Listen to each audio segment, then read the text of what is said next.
sebenarnya bisa diselesaikan dengan indah kalau dua-duanya menurunkan pride-nya, harga dirinya, egonya. Apa yang harus dilakukan oleh public figure tersebut? Bertemu saja, jelaskan semuanya secara komprehensif. Apa sih masalahnya? Di sana akan ada adu argumentasi. Public figure A mengatakan Anda sudah melakukan upaya pencemaran nama baik dan penyebaran berita hoax. Yang ini mengatakan tidak. Karena apa? Karena saya disuruh oleh Anda untuk melakukan sebuah investigasi terkait dengan pasangan dari public figure A tersebut. Jelaskan dengan alat bukti. Bila tidak terbukti adanya perintah atau request atau permohonan dari A ke B untuk melakukan investigasi pasangannya di Bali. Tiba-tiba B munculkan di sosial media, tiba-tiba B masukin di sosmed secara masif. Apakah A boleh menuntut? Oh boleh. Pasal yang akan dilaporkan oleh public figure A itu ada dua undang-undang. Yang pertama KUHP, yang kedua undang-undang yang lex spesialis. Lex generalis tadi KUHP adalah pasal 310, 311. Lex spesialisnya adalah undang-undang ITE. Ada dua undang-undang ITE pasal yang bisa masuk. Pasal 27 ayat 3. Junto pasal 545 ayat 2 terkait dengan pencemaran nama baik dan atau pasal 28 ayat 1 junto pasal 45 ayat 2 Undang-Undang ITE. Ancaman hukuman 27 ayat 3 pasal 27 ayat 3 itu adalah 4 tahun sekarang. Tapi kalau penyebaran berita hoax di pasal 28 itu di atas 5 tahun. Saudara Indah ini seolah-olah menyudutkan atau mendiskreditkan daripada Saudari Dewi Persik. Sebenarnya permasalahan ini sudah tidak ada. Dari ketika saya pulang dari Bali itu, selesai saya melihat laki-laki itu, oknum itu bersama perempuan lain. Kenapa ini saya ketika dia live selalu maki-maki saya, kata-katain saya. Tapi yang saya sayangkan adalah setiap dia live, dia kata-katain saya. Ketika dia live mungkin ada netizen yang bicara tentang laki-laki itu. Katanya laki-laki itu selingkuh, dia ngamuk. Akhirnya dia ngata-ngatain saya dengan lantang, dengan kata-kata Indahsari itu hoak, Indahsari itu bohong, Indahsari itu menyebar fitnah. Sakit banget saya rasanya. Kenapa dia selalu nyebut-nyebut nama saya? Dan dia selalu kata-katain saya di setiap live-nya dia. Padahal di sini salah saya apa? Saya tidak melakukan kesalahan. Nah, pokoknya aku mau bersumpah, Bang. Enggak, aku mau bersumpah, aku berani bersumpah demi Al-Quran, demi Allah. Demi apapun aku berani. Aku bang kalau misalkan sumpah pocong pun sekarang aku berani, Bang. Selama aku benar di jalan Allah, aku tidak akan takut. Hanya manusia-manusia yang dengki, dia akan mencari cara gimana caranya supaya Dewi Persik jatuh. Dia Sherlock lokasi, dia Sherlock lokasi. Saya tanya, Sherlocknya dari mana? Kenapa dia bisa tahu Sherlock? Karena dia sudah 2 bulan tidak komunikasi dengan oknum tersebut. Dia bilang, ini apa namanya, Kak? Cek posisi terakhir. Cek posisi itu boleh nggak sih sebenarnya? Pakai alarm posisi, nggak boleh? Iya. Nggak boleh sembarangan. Nanti saya bahas soal hukum. Ya. Cek posisi terakhir aja lah bilangnya tuh. Iya, dia selalu cek posisi. Sampai dia bilang begini loh. Bisa, Kak, kalau kita nyuruh orang 3 bulan terakhir juga ketahuan kok dia ada di mana. Ini menurut kami sudah sangat hebat gitu, karena ini tidak boleh sembarangan didapat ya, bukan gitu ya Pak Jenderal ya? Betul. Karena ini tidak boleh sembarangan didapat. Cek lokasi itu hanya kepolisian yang punya institusi tertentu yang memiliki.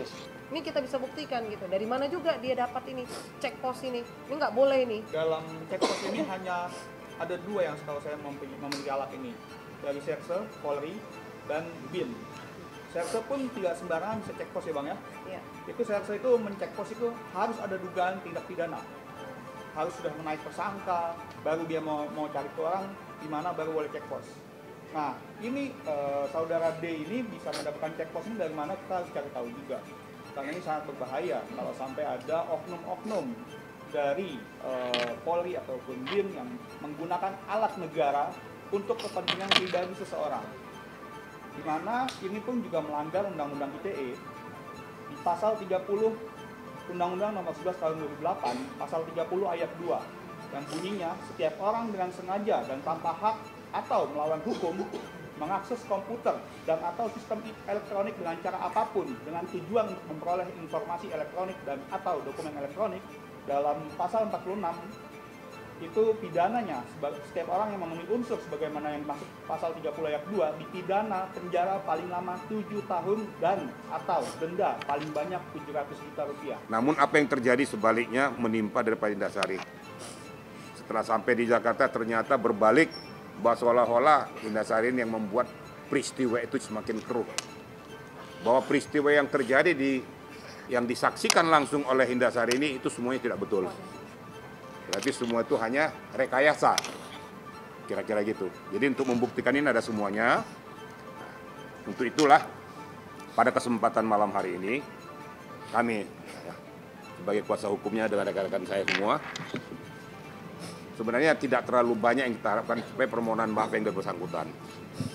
Permohonan maaf yang bersangkutan bahwa peristiwa-peristiwa yang sudah terjadi itu bukan hoaks, tetapi peristiwa itu adalah betul-betul nyata fakta. Nah, namun apabila permintaan kita bahwa yang bersangkutan memohon permintaan maaf kepada kita tidak diindahkan, bahkan melakukan upaya lain, kita akan somasi dia.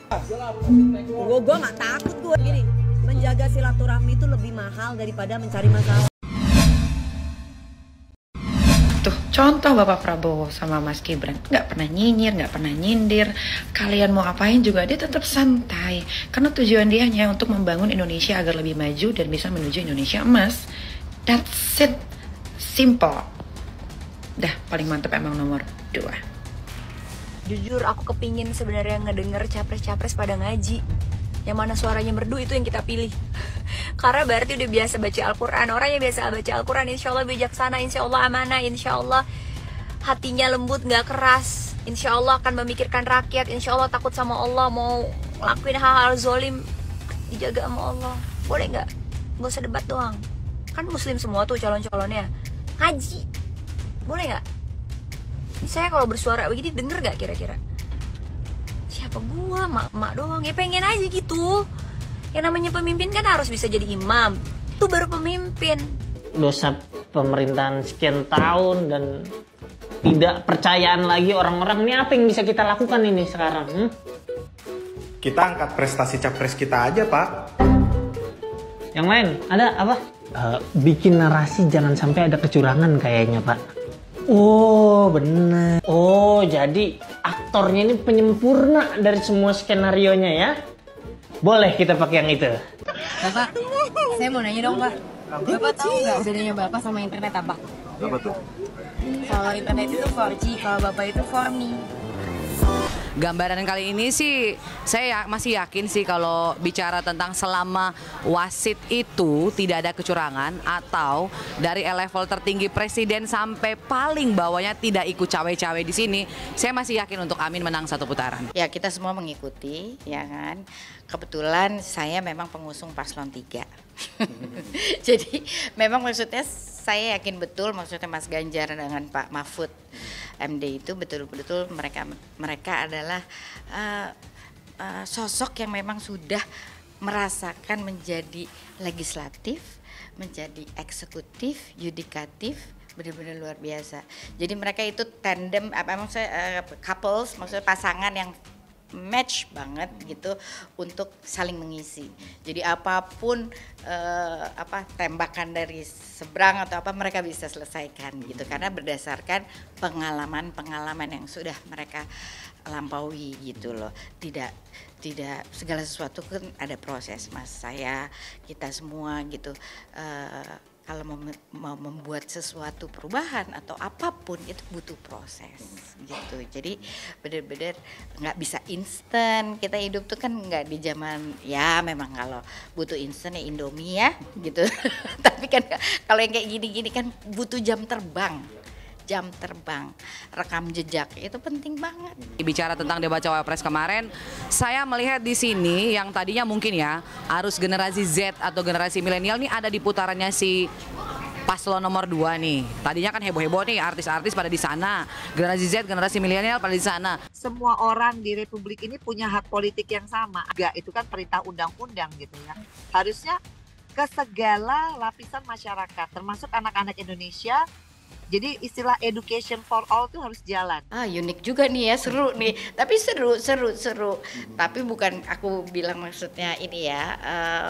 Oke, gagasannya semuanya punya gagasan yang bagus-bagus, bukan nggak bagus.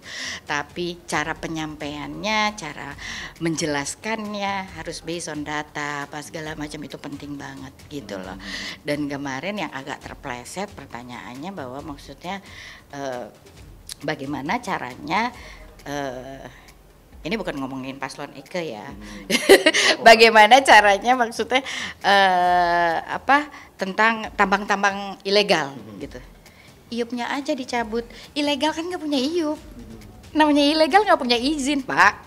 Jadi buat aku tuh agak, bocah. Tapi nggak apa-apa, emang begitulah. Buat aku itu kurang elok ya. Maksudnya gini loh, bukan kenapa-napa. Aku juga sering berdiskusi, ngobrol dengan anak-anak seumur beliau, lebih muda lagi juga iya, teman-teman pergerakan anak-anak dari Karang Taruna, tapi masih punya etika, masih punya cara. Bun, begini. Memang nggak ngototannya sih beda sama zaman kita dulu kan maksudnya kalau digedik uang tuwe gitu istilahnya udah dung gitu kan istilahnya, langsung jiper, kita yang jiper. Tapi kalau ini ada hal-hal yang maksud aku rentannya tuh hampir 30 tahun loh gitu. Ada hal-hal yang maksudnya harus lebih elok lah disampaikan. Jadi tampak banget, kelihatan banget privilege-nya gitu loh. Ya takut dong pasti biar gimana ada di kabinetnya juga gitu yang dia serang gitu loh istilahnya. Tapi kan nggak begitu caranya gitu buat saya ya kalau yang cawapres kemarin. Tapi yang paling keren adalah pada saat bomber jacket. Buat aku tuh bener-bener keterwakilan semua lapisan masyarakat itu ada di Pak Mahfud dan Pak Ganjar dan Pak.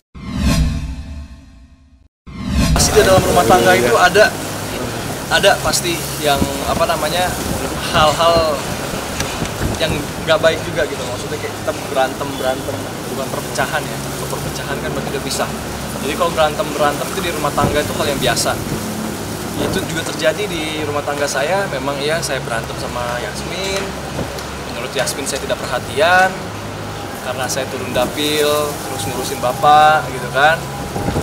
Dan ya saya sudah minta maaf sama dia pun sudah mengerti keadaan yang sekarang. Jadi alhamdulillah kalau untuk retakan enggak lah, masalah ya. Di highlightnya masalah mungkin. Tadi lagi ada masalah keluarga. Cuman bukan berarti itu retak. Itu juga udah baikan kok. Jadi udah nggak ada apa-apa, udah nggak ada masalah apa-apa lagi. Di kali video call saling teleponan. Yang menguatkan saya ketika bapak meninggal itu pertama anak saya lah ya, anak saya, istri saya, karena pada saat itu tercetus di pikiran saya kalau saya nggak punya apa-apa lagi, kalau saya nggak punya siapa-siapa lagi pas bapak meninggal kan. Dan terus saya teringatlah anak saya, teringatlah istri saya, masih ada 2 orang malaikat ini gitu. Jadi itu yang membuat saya tuh semangat. Yasmin pulang ke Malaysia itu persetujuan kita berdua. Itu persetujuan saya juga, persetujuan Yasmin juga. Karena memang yang seharusnya datang ke Malaysia itu saya juga. Karena selama 2 tahun ini saya belum pernah datang ke kampungnya Yasmin. Jadi memang orang-orang kampung Yasmin, saudara-saudara udah pada nungguin kita di sana. Belum ketemu Zen juga kan. Jadi ya udah, karena saya lagi turun dapil, terus lagi sibuk ngurusin kampanye, ngurusin bapak, saya bilang ke Yasmin, ya udah kamu dulu yang pulang, nanti aku nyusul. Gitu aja sih, bukan berantem terus pulang ke Malaysia, enggak.